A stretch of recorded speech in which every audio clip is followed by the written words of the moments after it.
could've been us if he didn't act slow. I was going with the flow, now you're lonely like Joe. All he ever do is let me down. He said I'm chilling with somebody else, but I'm the only one to hold down right now. He said I'm chilling with the wrong girls. All he ever do is let me down. He said I'm chilling with somebody else, but I'm the only one to hold down right now. I got things on my mind.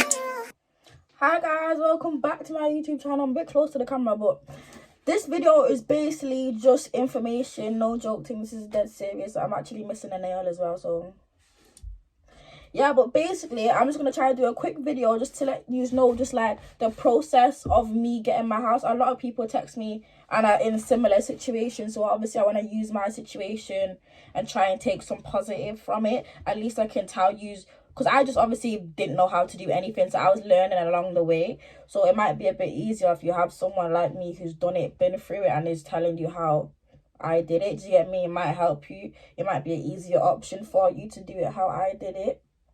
So yeah, I look a bit funny because I'm leaning back in this chair. If I put it like this, my head is cropped and you can't zoom out on front camera. So this is what we're working with. Right, so anyways, I'm just going to tell you basically what I needed to do.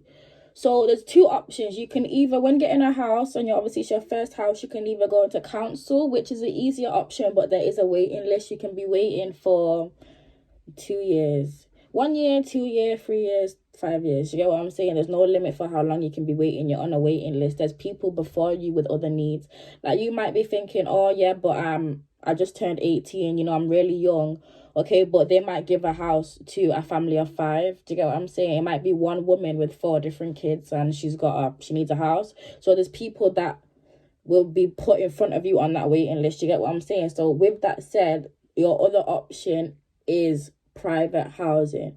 So that's the route that I'm taking you down today, because that's what I did. Obviously, council is there, but I won't be able to tell you nothing because I'm from Manchester, so I had to contact Manchester Move, and I did, and it was just kind of like, oh, well, if you have money and, you know, you don't want to go into a hostel, there's nothing we can do for you. Do you get what I'm saying? And sometimes they can put you in those hostels for months, and they wanted to put me, I don't know about anyone else, but me specifically, they wanted to put me into a hostel with people that had mental health and people that had social workers, and I was just like, there's nothing wrong with that, but I don't fit into that category, and I'm not used to being around things like that. And imagine, you know, sleeping during the night, someone next to you has night terrors, you know what I'm saying? People with mental illness, you don't know what that could come with. So that just wasn't the route for me. So I decided to go with a private landlord. How I did this was, remember, I literally had nothing. I was literally working from my phone. I downloaded Rightmove, Zoopla, Move Bubble, anything like that. There's also Facebook Market, but I only use that to look. You can. There might be some nice people out there that are genuinely advertising for a roommate or for a house or whatever, but I just wouldn't trust it. There's no legal behind it. Like, there's no legalness.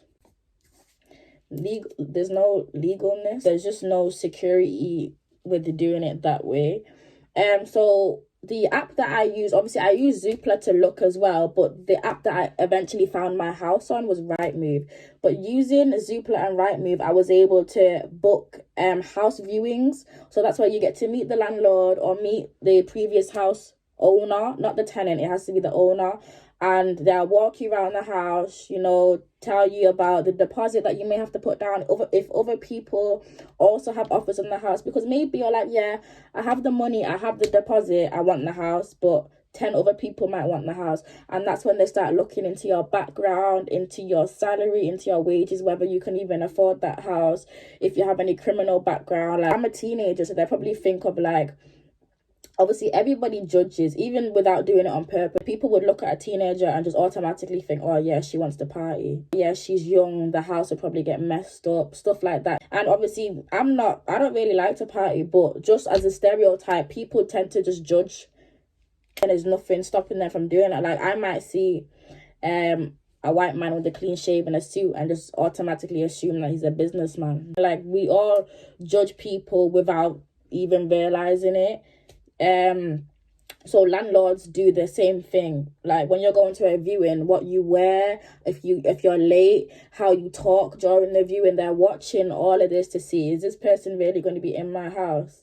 Like, it might not always be a private landlord. As I said, it could also be the previous owner, and that person might have bought their house and they're like, oh, they're gonna sell it or they're gonna rent it out to you because they have another house, and they're probably thinking, oh, she just came in dirty clothes and she's late and her vocabulary, her grammar isn't really nice. Did she even finish school? Like, if she didn't finish school, is she going to be getting a good job? You know, because obviously the way that she's presenting herself to me doesn't seem professional. So that means she probably won't get a professional job, which will earn the salary that is needed to be able to afford this house. Like, bro, people think about these things. Like, people think, like, they'll ask you, have you been in college? Have you been in uni? If you say, yeah, I dropped out, they might be like, oh, maybe that means that she's inconsistent and she doesn't, you know, so does that mean that she also might get a job and be able to afford the house for a few months, but then she might leave that job because she left uni? So what's stopping her from leaving the job? I might see that as, you know, what's the word I'm looking for?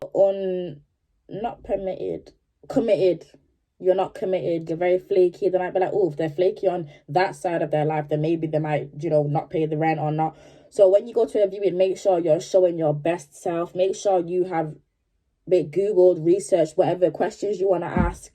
If anything, you grill them. Don't have them asking you questions to make you feel like you have no sense. Ask them questions. Put your foot down, like, yeah, what is going to make me come to your house? I'm that bitch. I have different options. Why should I choose your house? Why should I choose to give my money to you for this house? So you have to present yourself like you're very confident, especially if I'm 19, especially if you're very young. If you're just literally fresh out your house, you just turned 8. Some people have to leave their house before they're 18 as well. So that's going to be even harder for you. But that said, you've now gone, but make sure you go to viewings. Don't just look at, because some properties will send you a video. Don't just look at the video and think, oh yeah, that's nice. Because even this house was nicer than the video. So I said, oh no, I still want to see it in person. I want to see it in person. I was like, wow. So it was a good, you know, outcome.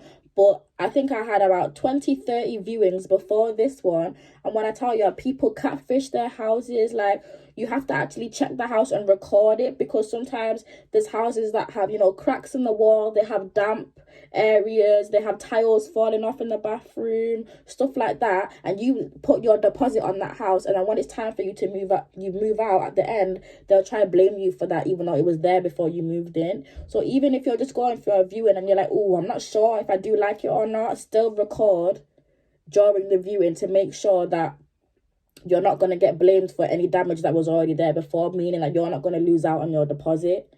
That being said, you have to go to the viewing as well, because I also went to one, and in the picture the rooms looked big. Like, obviously on cameras you can zoom out the camera to make the room look bigger than it actually is, and people do that when you're going to view houses. So once that's done, you've gone to the viewing. Now you have to see it in person, and you have your questions, so you can ask the landlord or the viewer person who's showing you the house. Ask them questions. Once you've done that and you think, yeah, I really want the house, make sure the deposit that you're putting down for your own self, make sure that you also have like 6 months worth of rent as well, because it's just really tricky to be like, working to live is really hard, but sometimes you have to do that if you have no choice. Like, if you're on the street, bam, you have to do that, then do that. But if you can take time to save some money first, then save some money. Make sure you have at least a few months rent, so God forbid anything happens where you are out of a job or you get sick and you can't work the full month and you don't get the full month's pay, at least you can still afford the next couple of months. Do you get what I'm saying? So just be smart with that aspect as well before you just go saying, yeah, I want this house, and you put down the deposit and you only have 1 month's rent and you're just there like, then the second month you're struggling and you're in this house, you have a contract and whatever. Now, saying all this, now, once you've gone to the viewing and you see the house and you like it, and obviously there's a contract being written, all that stuff, you make sure you read that contract from head to toe. Like, when I say terms and conditions, you know how you see terms and conditions normally for like an app or something and you just press agree and you don't even read it?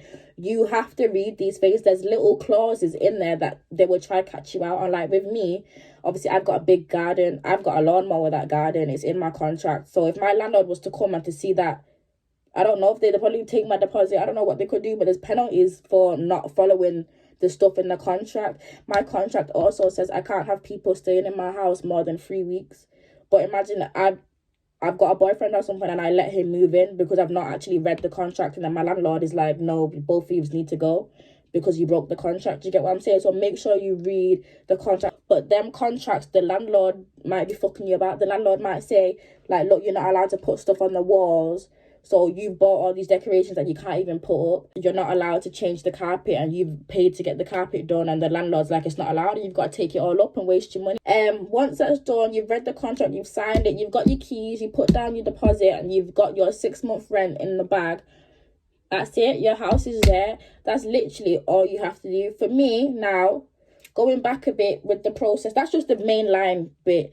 Now, all the extra bits in there is that being so young, obviously you've never rented a house before, and if you are renting on your own, they won't ask you for a guarantor. Like if you have, maybe you and your friend is renting it, or you have a roommate, they may not ask you for a guarantor because it's 2 people that's paying. But when it's just you by yourself, they're going to ask you for a guarantor. A guarantor is someone that can pay for you if you can't pay, basically. Someone that's going to have your back if you can't pay. If something goes wrong, that person is held responsible. If you don't have that guarantor, which I didn't, I do not have anyone to hold responsible for nothing. It's just me. You will have to pay whatever they ask. So mine was either pay 6 months rent straight up or pay the full year's rent straight up, because that means you've paid it. So you don't need someone to be responsible for paying for you because you've already paid it. You have to make sure as well, if something is wrong with the house, is the landlord going to fix it? Because some stuff has happened in this house already that had nothing to do with me, like just natural faults in the house. And thank God the landlord actually come and sorted it out and got it fixed, paid for it, sent the mechanic, whatever, to come and fix it. So make sure as well, like, your landlord agrees. Like, imagine something happens with the pipes and they're like, oh, you have to get someone to fix it, and you have to pay like £400 to fix the pipe that was already broken before you moved in. What else? I'm trying to do this quick. I wanted it to be less than 10 minutes, and that's just not what's happening. Make sure you have at least 6 months rent that you can just give them, and then obviously you can work for 6 months, and then obviously at the end of the 6 months you will have the next 6 months rent because you just worked for 6 months. That's really, there's not that many steps. Like, oh yeah, if you don't have a guarantor as well and you're paying for yourself, obviously you still pay the year, but they want to know that when that year is up, you'll be able to afford the next year. So you're going to have to show them bank statements, pay slips from your job. And if you don't have a job, get one as soon as you can. Like, yeah, you might be making money from God knows where, but you need to have some legit paperwork that says you're going to be able to afford it. Like your spending habits, they need to know your spending habits. Savings are going to run out eventually. So you still have to have a plan of how can you make more money in case of anything. Like, you cannot just say, I have money, boom, that's it. Because with housing, there's always something. Because then once you get your house, there's bills, there's council tax, gas, electric, water, TV license, and if you have any appliances like a dishwasher, washing machine, you have to pay insurance. We don't have to pay insurance for them, but it's good to have it because when they break, I'm a girl, so when they break, that's fucked. Like, I'm not gonna fix it. Yeah, so you're gonna have to pay for that. What else do I pay for? I pay for my Skybox, the Wi-Fi. Like, bro, I was so shocked with all these things that you have to pay for. But it's also a learning curve as well. It turns you into an adult. Like, yeah, I might have had to grow earlier than my time, but I'm not mad about that because it's put me in a position where I can, go and get a job, and I can present myself well in interviews because I had to present myself well when I was going to the viewings. Yeah, you do have to mature and you do have to portray yourself to be an adult. Like, you are an adult now. Yeah, I'm 19, but I'm a young adult, so I am a woman. I still have to go to work. I feel like I've covered most things. Like, I thought it was going to be more than this, but it's actually not. I think the hardest part is actually finding a house, getting a viewing, and then getting the contract, signing the contract, because there's always little things. You might get the house and you might like it, and then there might be other people on the list and they get the house, like the landlord chooses them. And then you're looking for a next house again, and then you find one, and then you have a viewing set up, but the house might have been gone before your viewing date. So even though you had a viewing, it doesn't matter, it's cancelled because someone else has just got the house. Yeah, that's really it. And then the contract, I just cannot stress this enough. Make sure you read the whole thing. It could be 100 pages, it doesn't matter. Read it if you have to. get a separate page and write down all the important bits that you think are going to come up. Like, I know I need to lawnmower that grass, or if he comes and checks, bro, it's done for. Like, he's going to be vexed because it was in the contract and I read it and I signed it that I read it. So if he comes here, say the 1st of April, but my landlord doesn't come to my house and check on me. I'm just saying if, because they can do random checks if they want to. Remember, it's not our house, so we are just renting it. It's his property. He can come and look at the house if he wants to make sure that I've not mashed it up. Obviously, my landlord, they have a policy where they text you or they email you 1 month before they come. So there's always a heads up anyway, but I'm always prepared for a random visit anyway. So I'm just saying, imagine they come on the 1st of April and my friend is staying over, and when they come on the 1st of May, my friend is still there. They're going to be like, why are they still here? Are they living here for free? Because remember, I paid my rent already, so am I housing people here for free in his house? And didn't tell him. It says that I'm not allowed to have my own business in my house, which obviously affects me because I do nails. So now I'm gonna have to start doing mobile nails where I go to people. But imagine if I didn't read it and I started doing nails and I started promoting it on social media. People know where I live, come into the house, and people know this house as the girl that does nails. Like, people do nails in that house. And obviously, you need a license to be able to have a business from your house, basically. And I have a license to do nails, but I don't have a license to create a business from my house. So as well, if you do lashes, nails, boys, if you do haircuts at home, make sure that it's allowed to be done in your contract before your landlord comes and is like, nah, because it's against the law to do to do trade for money, like work for money, not in an establishment, like that you don't pay tax. So if you're doing that in someone else's house and the police find out, or whoever finds out that you're doing that, the landlord will then get in trouble because you're basically getting money and you're not paying taxes. That's illegal. So yeah, so if I didn't read my thing, I would have been up in here doing nails, smelling out the gaff with nail polish, and someone would have eventually told the landlord, like, yeah, she does nails in there. And with the viewings as well, when I said record, make sure you record you're looking for cracks. Make sure in viewings as well, make sure you turn the taps on. Make sure the water is coming out hot. It might not be, though, because no one's obviously paying the gas and water bill. But if it is running cold, just ask them, like, when I start paying gas, is the boiler working so that the water will be hot? Ask these questions. Questions to ask when you go to a viewing. Ask, did the previous people before you have a dog? Because I don't know if I have any allergies, but you never know. You might move in there, they might have carpet and there's fucking dog fur in it, and you're there sneezing your life when you don't know why. Ask them, was the house thoroughly cleaned after the last owner came out? Remember, it's COVID times. Ask those questions. About the kitchen, is it a new kitchen put in? Then is everything going to be working? If it's a new kitchen, your oven will be working. Microwave, because my kitchen came with the oven, microwave, sink, grill, the stove and the extractor fan. It came all together. So I said, is it a new kitchen? And he said, yeah, it's a new kitchen, only fitted in like the week before or something. So I knew that everything was going to be working. Also ask them, like, where can you put your white appliances, like your washing machine, dryer? Like, is there somewhere to put it? Because sometimes in the kitchen might be fully fitted and there's nowhere to actually put your washing machine and dryer. So, but you don't realize that until you move in and you're like, oh, I need a washing machine, where can I put it? About guests, like, what is the rules? Obviously, I'm allowed to have, if I want to have a party, I can, but obviously I can't have people staying here for more than 3 weeks. So ask people, what is that? If you have family members that are gonna want to come and visit, you need to ask, well, how long are they gonna be able to stay there for? Ask what brand your gas and electric is. Like, I'm Scottish Power, hate them, and they do fuckery.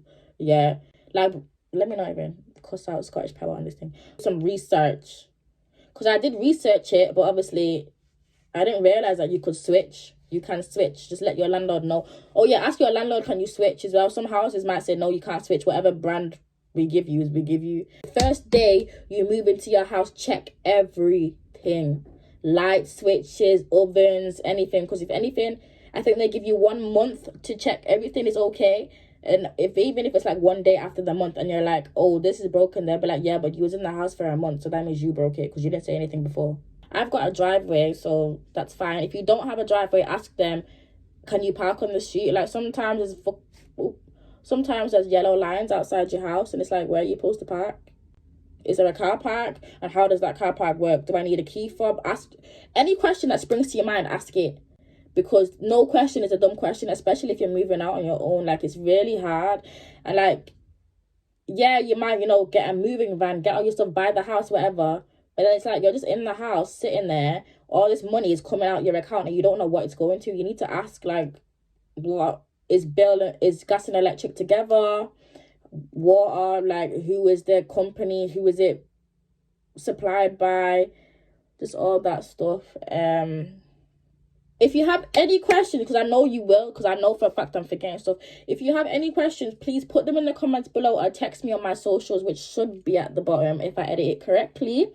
But yeah, that's all I can think of. And obviously, I feel like I've just been waffling. But if you do like the video, make sure to like, comment, and subscribe. My name is IMT0 on everything apart from YouTube, which is T Brixton, my full name. So yeah, make sure you like, comment, and subscribe. And tell a friend, T Bricky trying to be famous. Yeah, it could have been us if you didn't act slow. I was going with the flow, now you're lonely like Joe. All he ever do is let me down. Let me down. He said I'm chilling with somebody else, but I'm the only one to hold down right now. He said I'm chilling with the wrong girls. All he ever do is let me down. He said I'm chilling with somebody else, but I'm the only one to hold down right now. I got things on my mind.